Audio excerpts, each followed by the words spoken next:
Welcome back to The Narrative. I'm your storyteller, Callistra Farrier.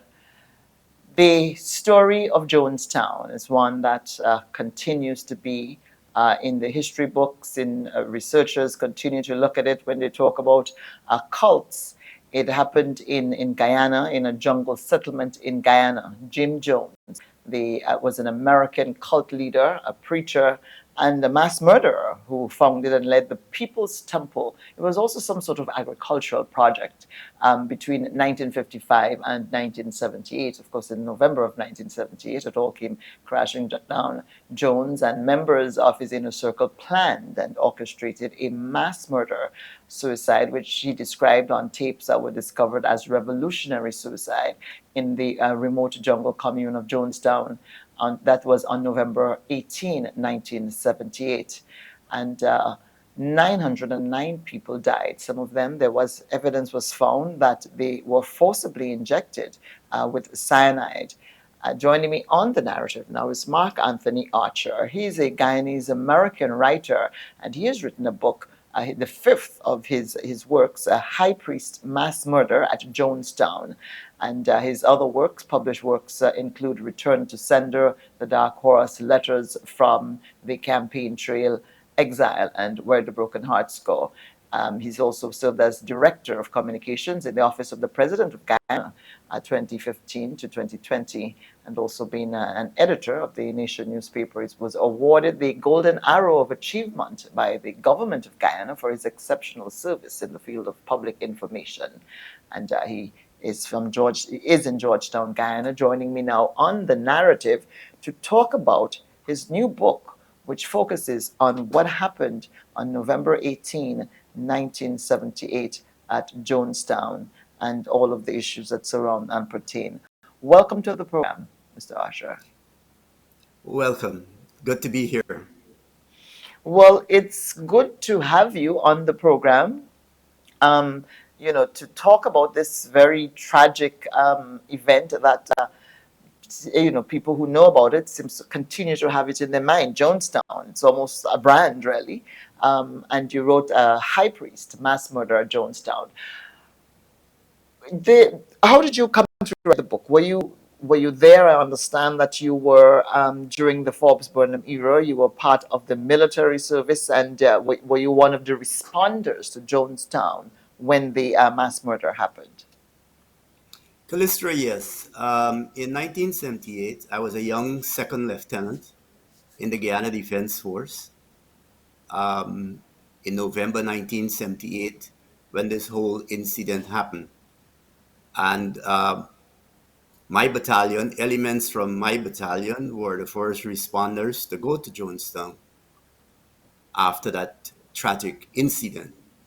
You would notice in the title of my book, I heard your intro, that I never mentioned the word suicide. You didn't mention the word. You didn't mention the word No, suicide. I'm saying that it was described in tapes that were discovered. yes, As that Jim Jones described it as revolutionary suicide or something like that. Yes. yes. But I've always seen it since my days as a young Army officer as a mass murder. And yes, we were the first persons on the scene as members of the Guyana Defense Force. And this story has always stayed with me. The reason why I wrote this book is because for many years, we have seen, we have heard, and we have listened to several narratives, all coming with the American perspective. And the one deficiency has always been the lack of the Guyanese voice. Our story has never been told. The Guyanese players and Jim Jones could have chosen anywhere. It has never been, the question has never been asked why he chose Guyana and why he Does chose the, that Guyana. does the book High Priest Mass Murder Jonestown Guyana explore that and offer an explanation as to why he chose the jungles of Guyana for this? Yes, these are the questions that were never asked and I think never answered. So this book answers all of those questions.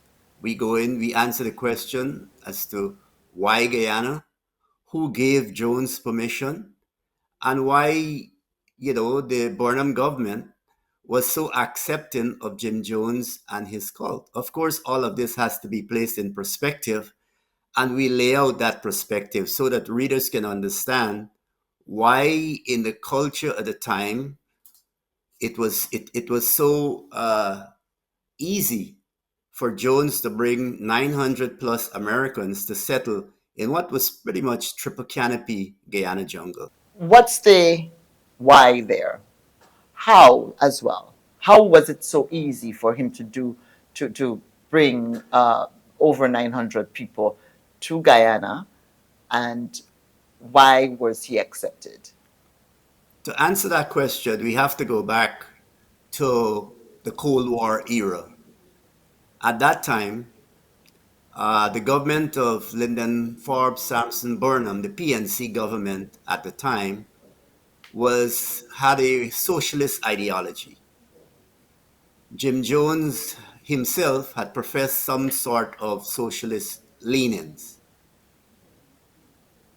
Well, so when he came to Guyana, he came with great credentials from persons like Rosalind Carter, who was the First Lady of the United States of America, the Lieutenant Governor of the state of California, and several other civil rights leaders.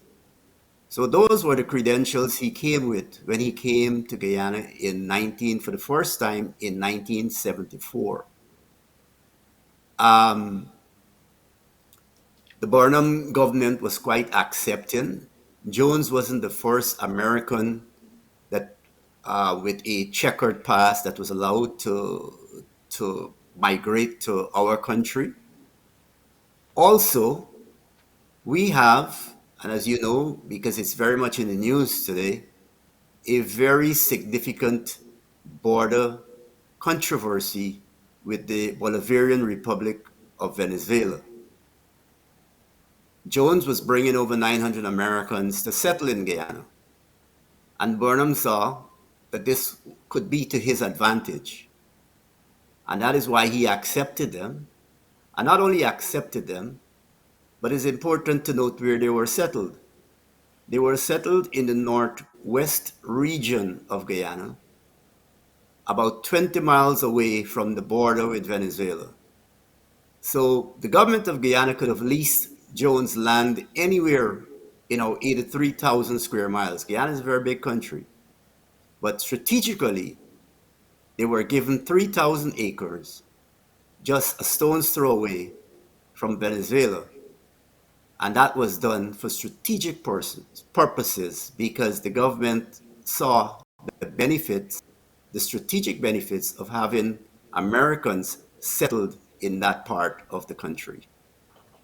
What would be the strategic reason there for having Americans on the border, and the context of the dispute that is still ongoing between Venezuela and Guyana? At that time, America was a strategic partner of Venezuela. The tables have since turned. They're now a strategic partner of Guyana. And the Burnham government thought that it would serve as a buffer if the Venezuelans had any thoughts of military adventurism, that it would give them pause because of the settlement of so many Americans in that specific area. So that was the reason. The reason was You to have serve as a almost a buffer. thousand, almost You a have thousand almost 1,000 Americans Americans standing settling right between there, Venezuela standing and acts of between, and aggression on Guyana. Got you. there you go. So that's what it was all about, and that's why that area was chosen. That's the reason. So really, Jim Jones got the welcome into Guyana because of geopolitical considerations. It was all geopolitical, and that is why I said before, you have to place it in the context of the Cold War and how times have changed, because at that time the Americans were supporting the Venezuela, the then government of Venezuela. So Burnham saw it to his advantage to lease Jones land in that area. So to serve as actually it would give them pause. Anyone trying to attack have to attack in that area. That's one of the strategic areas that they would have had to consider if they wanted to have some type of military maneuvers to come into our country. And having those Americans there would have definitely give anyone pause. So he created a buffer. He did. And as we look at the situation, we wonder, 909 people, some of them were forcibly injected based on historical records, but a lot of them went with the flow, followed what the cult leader Jones um, had instructed, and died for him and died for what they believed in at the time. Does your book explore and provide any new insights as to how it is that he was able to get hundreds of people to die for his cause? No, this book fills a void. I think a lot has been written about that aspect of the tragedy at Jonestown. Mhm. This book, for the most part, tells the story from the Guyana perspective. We have the military officers who have never been heard from, who played significant roles in this operation.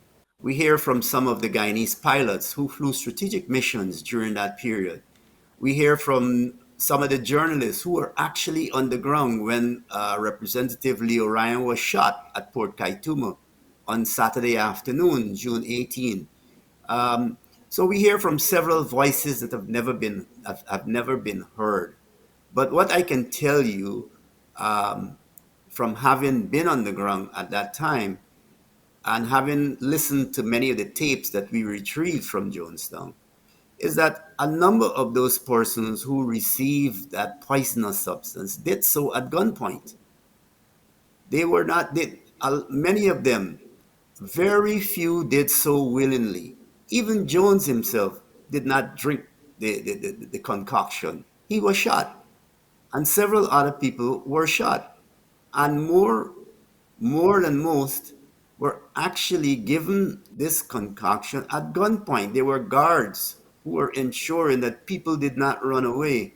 So this is more. That is why I've always said, and in my book, I label it as a mass murder. These people, for the most part, were murdered. Who shot Jim Jones? That question, we don't know. To this day, we don't know. But I saw Jim Jones' body on Sunday, the 19th of November 1978, and he had a gunshot wound, I think, behind his left ear. Somebody shot him. He did not shoot himself. Mm. But That position is not even this self-inflicted. architect of so-called revolutionary suicide did not commit suicide. Both himself and his wife were shot, had gunshot wounds. Mm. And there's been no insight as to why that was in all of your No, research and investigation. Now, no.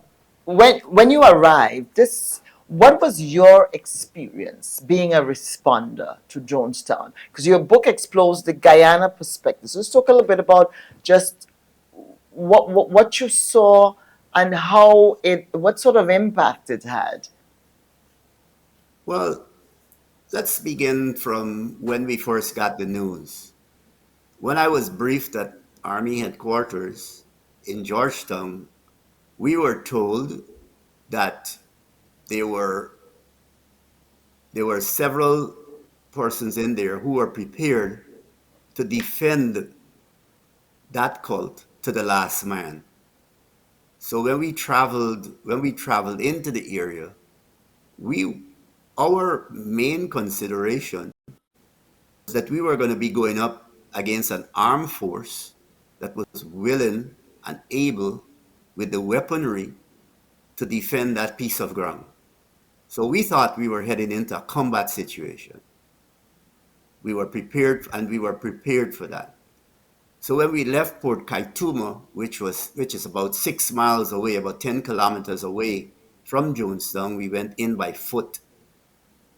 Our posture, the posture of the military, was one of preparation for combat. However, when we got in there, we started to encounter dead bodies, and then eventually this whole sea of death lay before us.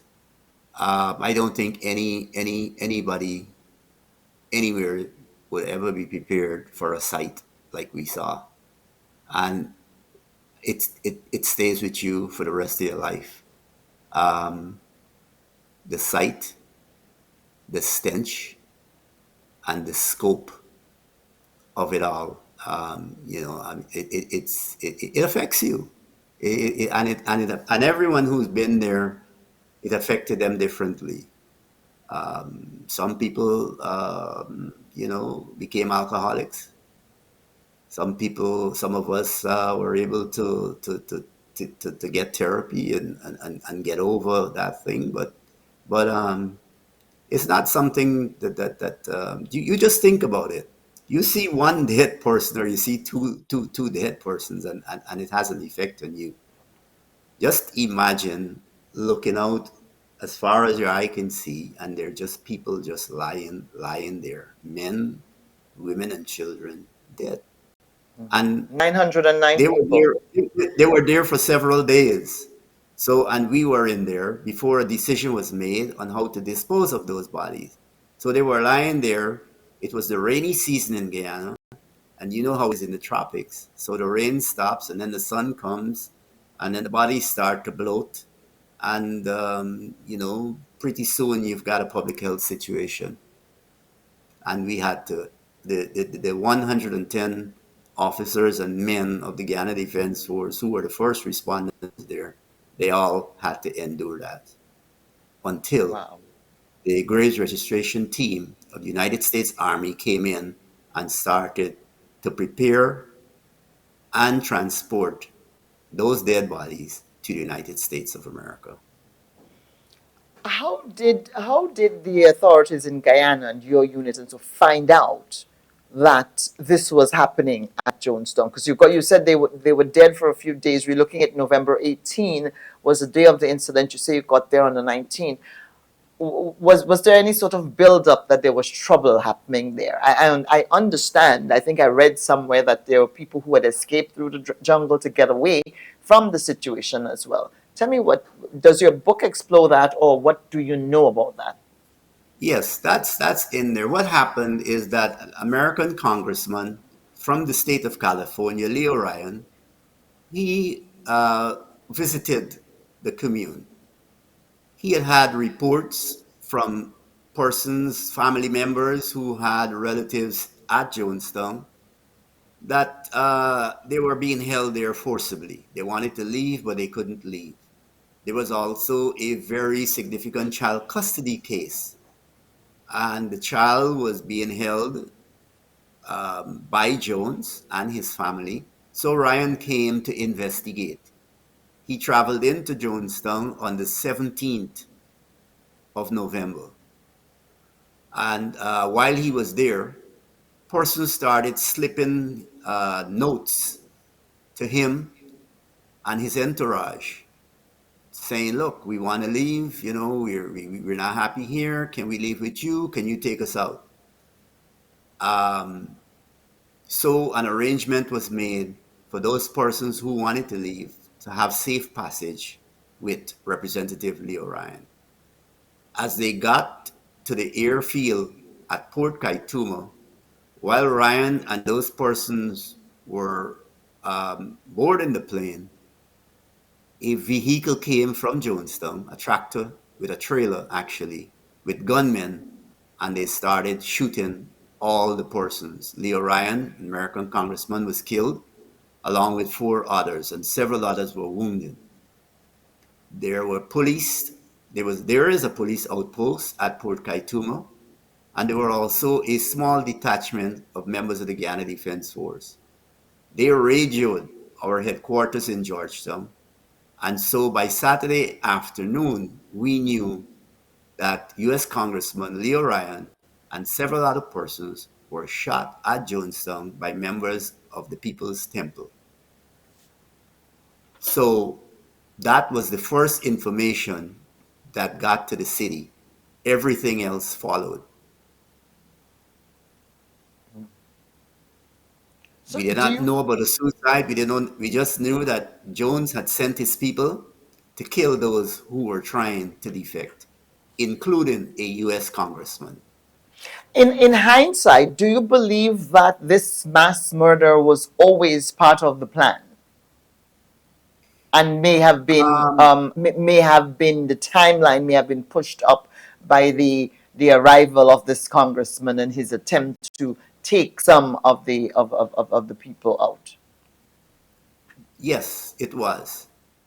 Jones fed his people a steady diet that the Americans were always going to come to get them.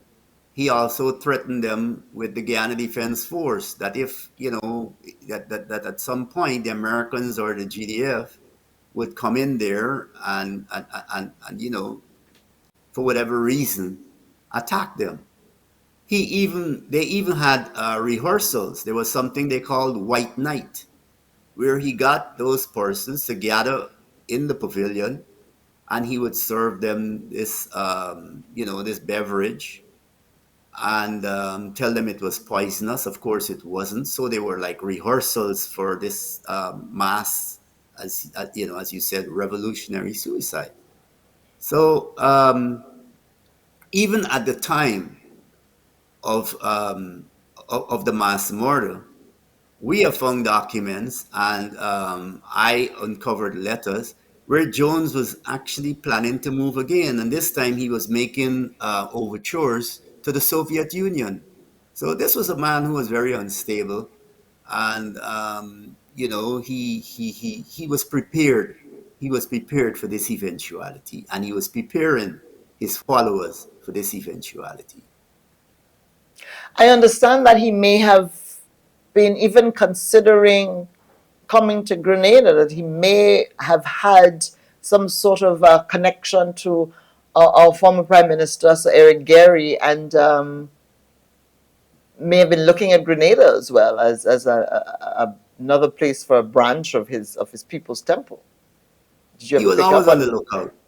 I've published in the book there are several of his letters. What I've published there was I found several of his letters, but I mainly published those that where he was writing like to the Prime Minister of Guyana, the Deputy Prime Minister, the Minister of Home Affairs, and the Minister of Foreign Affairs.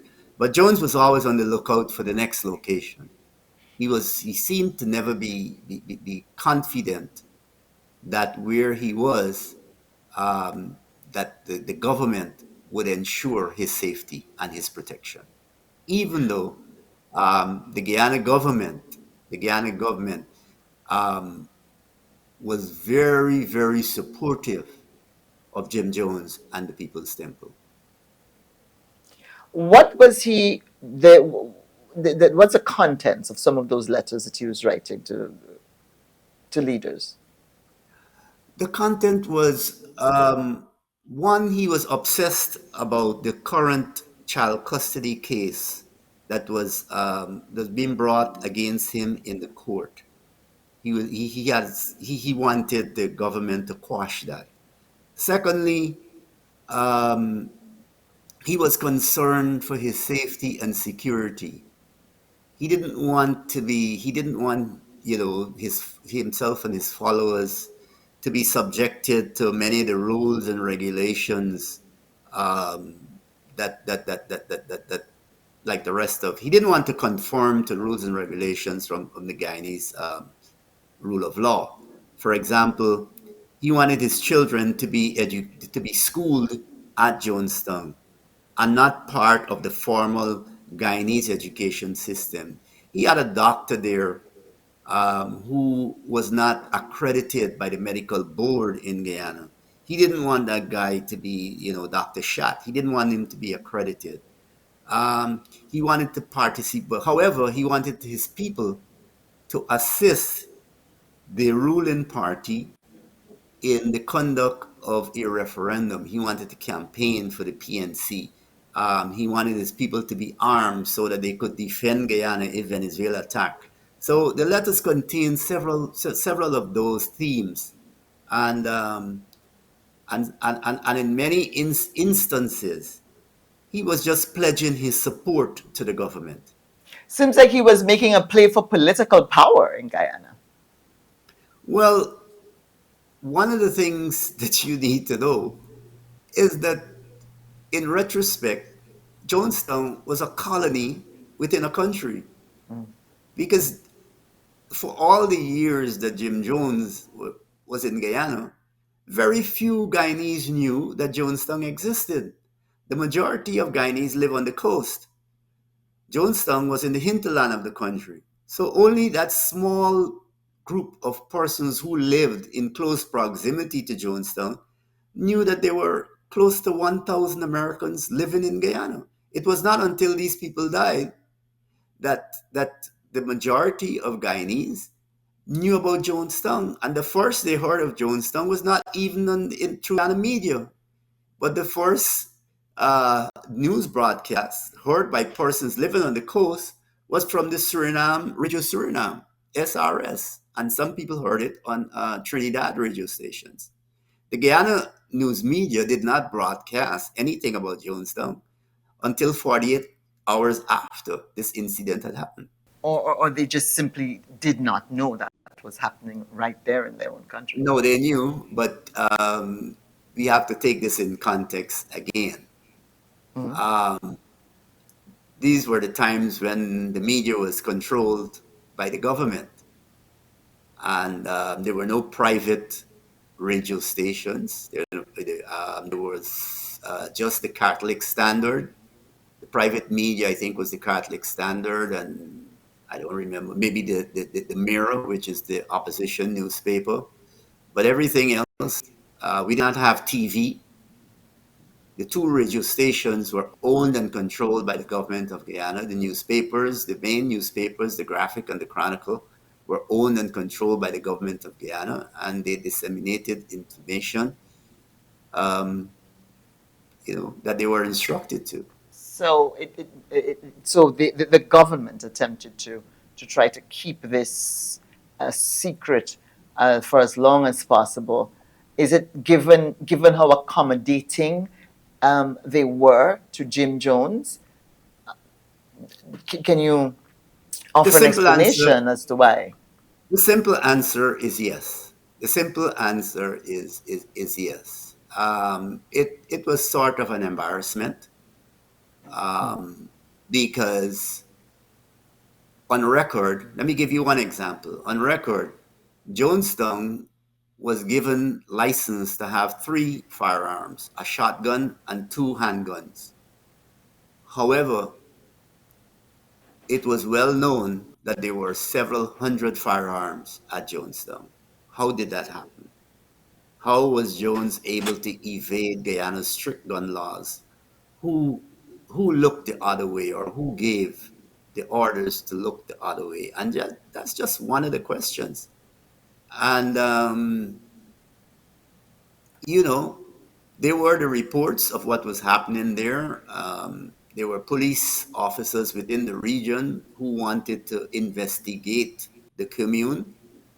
When they sought permission from their superiors in Georgetown, they were told to leave those people alone.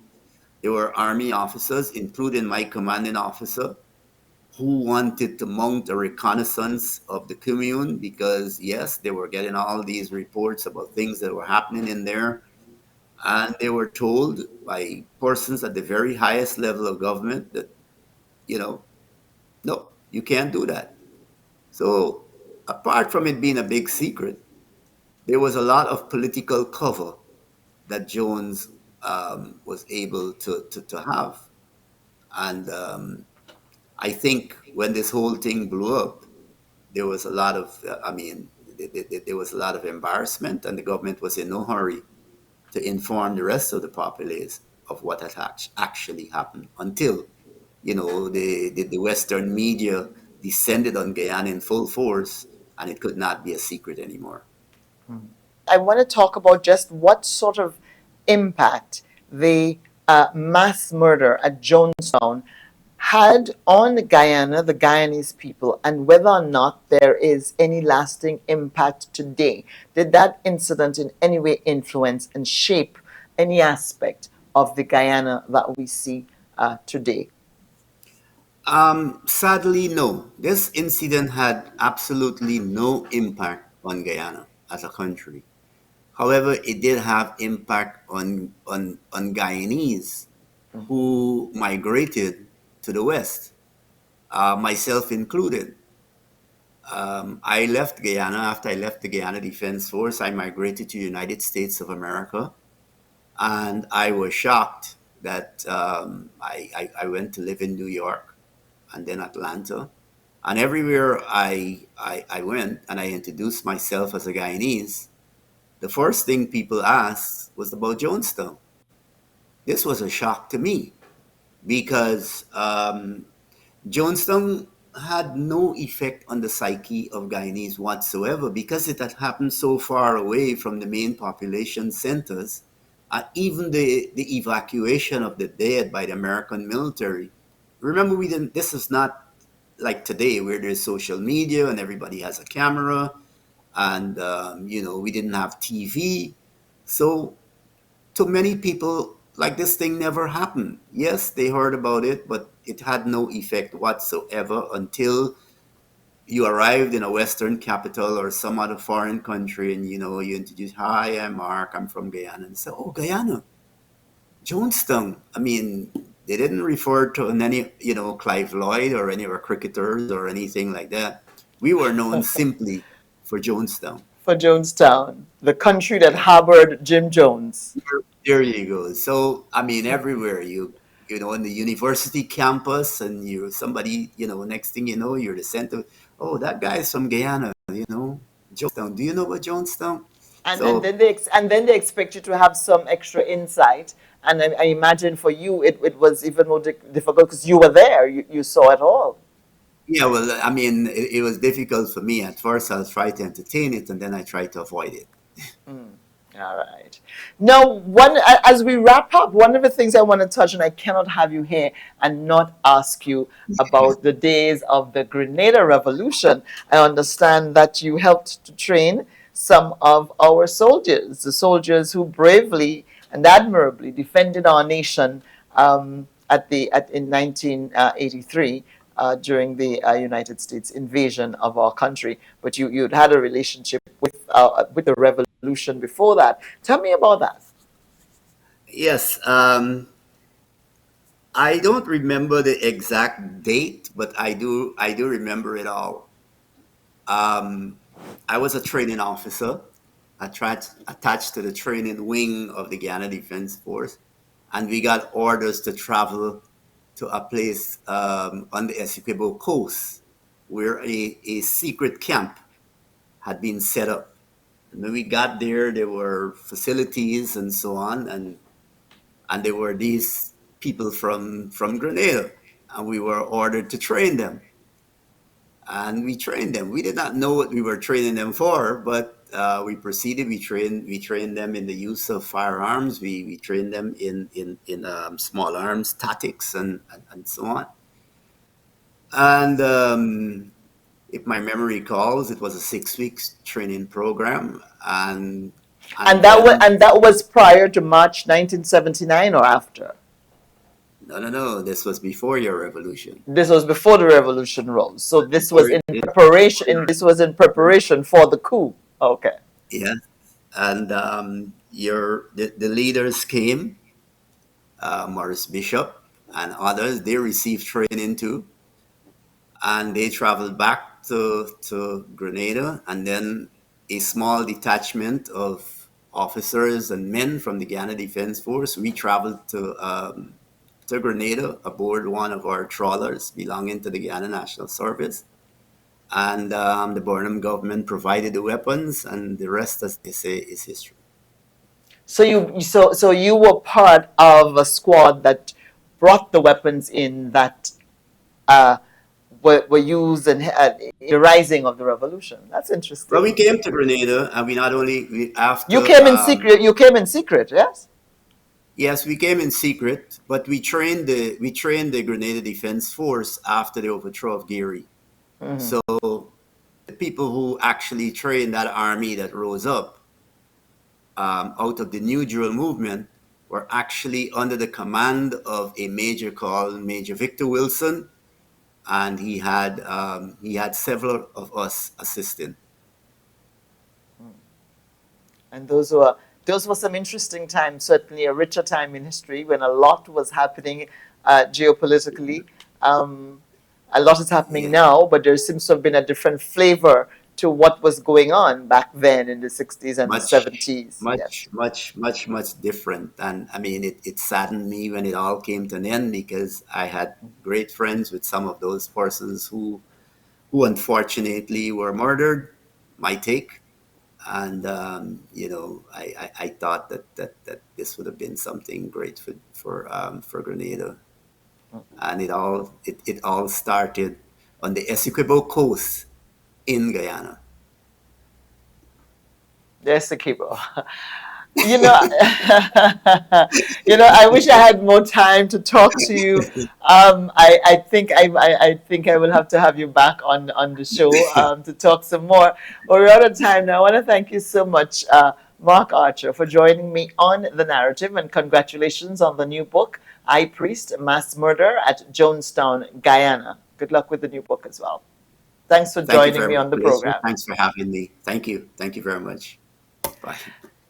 This is the narrative. I'm your storyteller, Callistra Farrier. More when we come back.